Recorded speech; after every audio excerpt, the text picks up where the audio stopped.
bahwa Allah itu bukanlah Tuhan. Allah adalah sekedar nama dari Tuhan untuk kita sebut. Tanpa nama yang kita sebut, kita hanya gimana, duduk diam mungkin.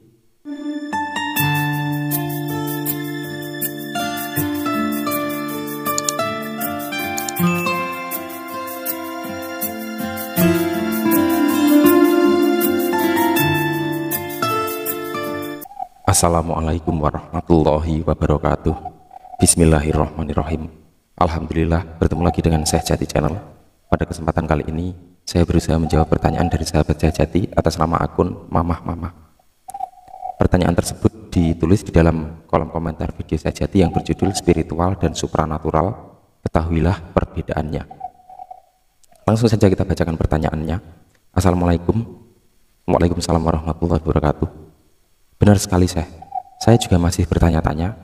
Saya sudah diberi tenaga dalam dan karomah dan energi kundalini saya bangkit sendiri, dan saya baru mengetahuinya itu namanya energi kundalini dari melihat video di YouTube, dan semuanya bisa diatasi tanpa ada guru pembimbing. Dan saya mendekatkan diri, sholat, taubat, tahajud, dan hajat hampir tiap malam. Suatu malam di antara sholat hajat dan subuh, ketiduran, ada yang hinggap di dada saya, perempuan bersayap, dan nulis di dahi saya lafaz Ar-Rahman, dan saya merasakan sampai bangun bekas tulisannya. Dan perlu saya ketahui, bibir ini sering bertanya sendiri, dijawab sendiri, dan sering bicara bahasa Cina dengan fasih tanpa tahu artinya. Terus terang saja, saya belum pernah lihat namanya makhluk astral, termasuk apa yang saya alami ini, demi Allah, di hati saya cuma Allah Subhanahu wa Ta'ala. Terus spiritualkah atau supranaturalkah? Seiring dengan berjalannya waktu, kemampuan saya bertambah. Terima kasih.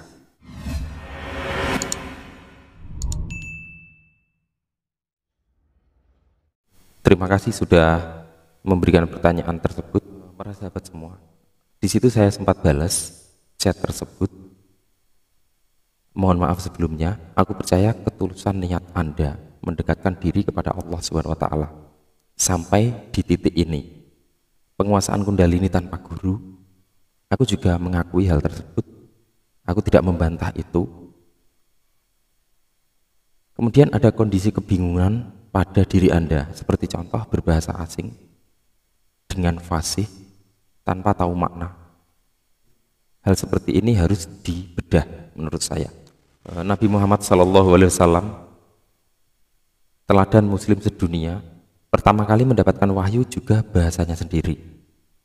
Para sahabat semua, di dalam hal ini aku akan sedikit mengurai hal ini sedikit demi sedikit, karena aku ibaratkan ini adalah sebuah benang kusut yang memang harus diurai menurut aku sih. Ada beberapa hal yang perlu kita ketahui untuk kita waspadai. Yang pertama adalah hal yang paling disukai manusia.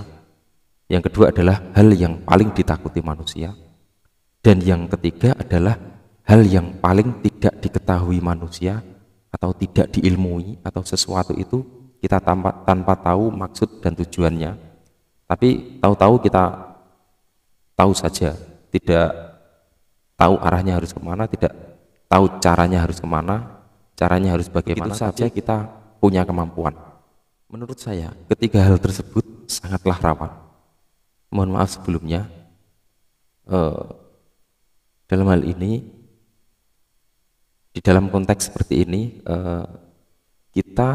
kehidupan kita berhubungan dengan makhluk gaib, dengan dunia gaib, dan di dunia gaib tersebut yang ada adalah makhluk gaib juga, atau dunia astral yang ada adalah makhluk astral juga. Saya kategorikan itu adalah dunia astral, alam gaib tingkat pikiran manusia. Jadi di situ banyak sekali, termasuk kodam, jin, pocong, wewe gombel, semua makhluk-makhluk yang bercahaya, warna-warni, semua menurut saya itu adalah masih di ranah gaib pikiran, belum gaib hati. Oleh karena itu di situ masih saya kategorikan sebagai gaib astral. Yang ada adalah alam astral dan penghuninya adalah makhluk astral. Ketiga hal tersebut adalah 3 poin, 3 pokok permasalahan dalam kehidupan spiritual yang bisa didomplengi setan. Maksudnya di sini adalah setan adalah sifat yang ada pada diri manusia. Kemudian tersertai oleh makhluk astral. Sahabat semua, kita berpikir sederhana saja. Pada saat kita menyukai suatu barang atau suatu kondisi atau suatu ibadah, maka di situ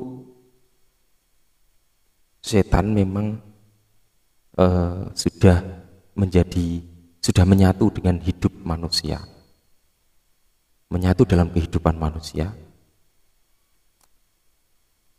Memang untuk mengganggu kita, memang untuk mengarahkan kita lebih jauh daripada Allah, meskipun pada saat kita berada di dalam kesenangan beribadah. Jadi dahulu sekali pada saat iblis disuruh bersujud kepada Bapak Adam, dan si iblis tidak mau, dan akhirnya si iblis tersebut berikrar untuk mengganggu anak cucu Adam selamanya saat dia di dunia sampai ajal menjemput, dan Allah membolehkan. Jadi mohon maaf, di sini kita tidak bisa menyalahkan satu sama lain. Yang harus kita salahkan adalah diri kita sendiri sesungguhnya. Meskipun ada sebab-sebab yang harus kita ketahui, dan diantaranya adalah 3 hal seperti yang saya sebutkan tersebut. 3 buah kondisi sesuatu yang paling disukai manusia, apapun itu. Kondisi yang paling ditakuti manusia, apapun itu, pasti setan akan dompleng pada diri kita. Kemudian yang ketiga adalah yang paling tidak diketahui manusia. Tiada ilmu atau apa yang kita lakukan itu tidak kita ilmui secara tauhid. Jadi menurut saya, memiliki kekuatan atau ilmu tanpa tahu asal muasal, tanpa kita pelajari maksudnya.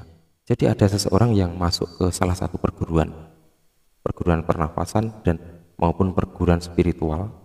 Di situ dia digembleng, dilatih untuk menimbulkan daya yang ada di dalam dirinya. Tapi di dalam penguasaan kekuatan-kekuatan tersebut, ternyata faktanya tidak hanya orang yang belajar, bahkan orang yang tidak belajar pun bisa. Jadi kesungguhan niat kita, keteguhan iman kita pada saat beribadah kepada Allah, semakin tinggi makom kita untuk beribadah kepada Allah, semakin tinggi makom kita yang kita jalani tanpa kita sadari bahwa kita adalah sudah masuk di ranah hati, ranah ibadah hati, bukan lagi di pikiran kita. Hal seperti ini harus diimbangi dengan pemahaman, harus diimbangi dengan wawasan.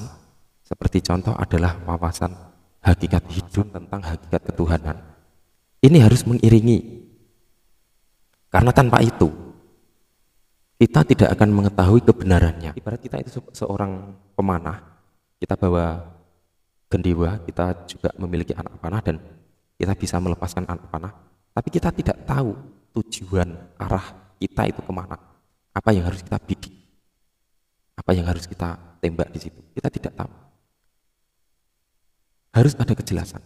Pada saat kita beribadah secara sungguh-sungguh, sholat malam, ya semuanya kita lakukan hanya untuk mendekat kepada Allah. Tapi kalau kita tidak tahu Allah itu siapa dan Allah itu di mana, bagaimana kita bisa tahu kita akan dekat? Mohon maaf sebelumnya, sudah banyak sekali di YouTube bahwa Allah itu bukanlah Tuhan. Allah adalah sekedar nama dari Tuhan untuk kita sebut, untuk kita sebutkan. Karena Tuhan sendiri jika tidak memiliki nama, kita tidak tahu akan ngapain, akan kita tujukan ke siapa, kita tidak tahu. Memang harus ada nama. Tanpa nama yang kita sebut, kita hanya gimana, duduk diam mungkin tanpa tahu arahnya.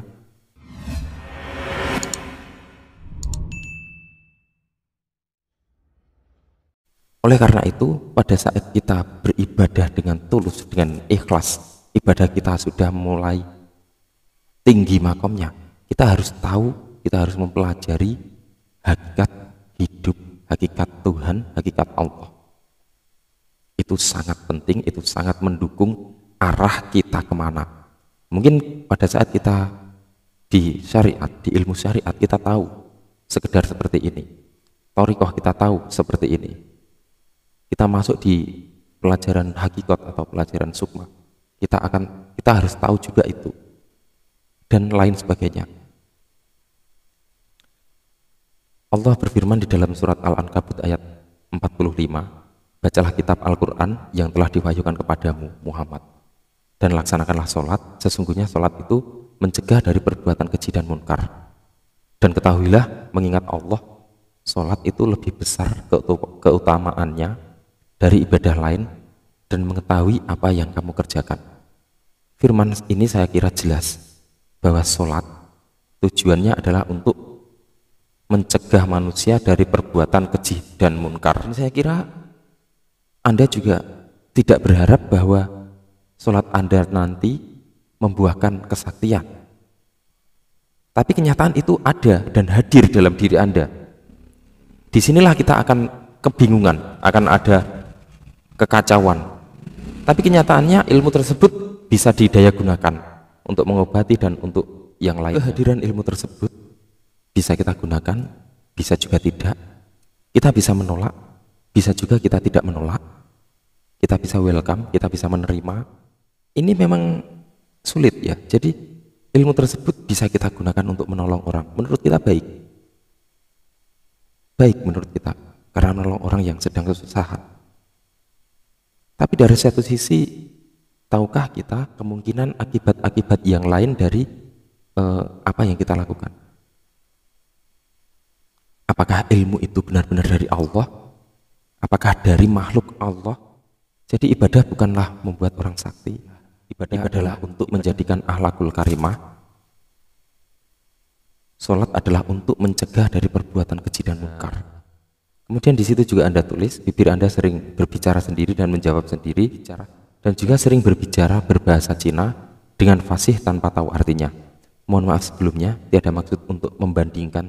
Tapi pada saat Iqra' bismi rabbikal ladzi khalaq, bacalah dengan menyebut nama Tuhanmu yang menciptakan. Pada saat Nabi Muhammad SAW mendapatkan wahyu, itu adalah bahasa Arab, bahasanya sendiri, bahasa yang beliau ketahui. Meskipun pada saat itu beliau masih belum tahu makna dari Iqra' itu apa. Dan banyak sekali para orang-orang berilmu, orang alim mengatakan Iqra' adalah membaca alam semesta, Iqra' adalah membaca dirinya sendiri. Banyak sekali orang-orang pintar yang mampu menerjemahkan untuk edukasi kita semua. Jadi sesuatu yang tidak kita ketahui tapi kita alami. Artinya di sini akal Anda tidak memiliki peran untuk mampu menerjemahkan bahasa asing tersebut, untuk mampu menggunakan bahasa asing tersebut. Anda hanya bisa ngomong, tapi Anda sadar. Inilah yang harus kita, benar-benar harus kita, menurut saya kita warning sih, menurut aku. Kita perlu hati-hati dengan hal seperti ini. Ini menurut saya adalah masuk di kategori yang ketiga. Perihal yang paling tidak diketahui manusia.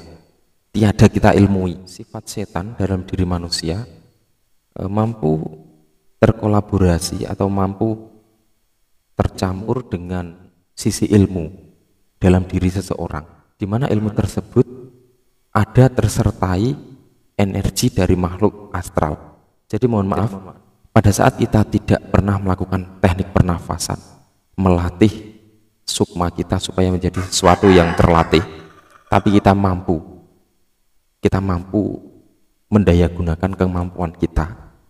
Artinya ada hal lain dari ilmu yang kita gunakan, dari kekuatan yang kita gunakan, ada eksistensi lain di situ yang ikut.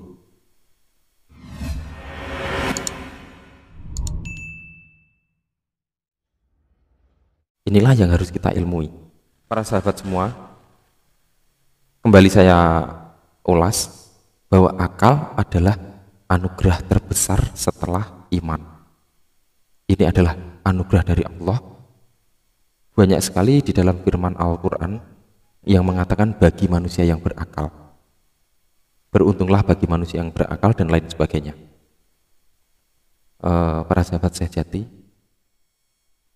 para sahabat semua, berhati-hatilah dengan 3 poin tersebut untuk selalu kita kondisikan dengan baik dan benar di dalam kondisi kehidupan dan keimanan kita di dalam beribadah menuju Allah Subhanahu wa taala. Wallahu a'lam bishawab. Wassalamualaikum warahmatullahi wabarakatuh.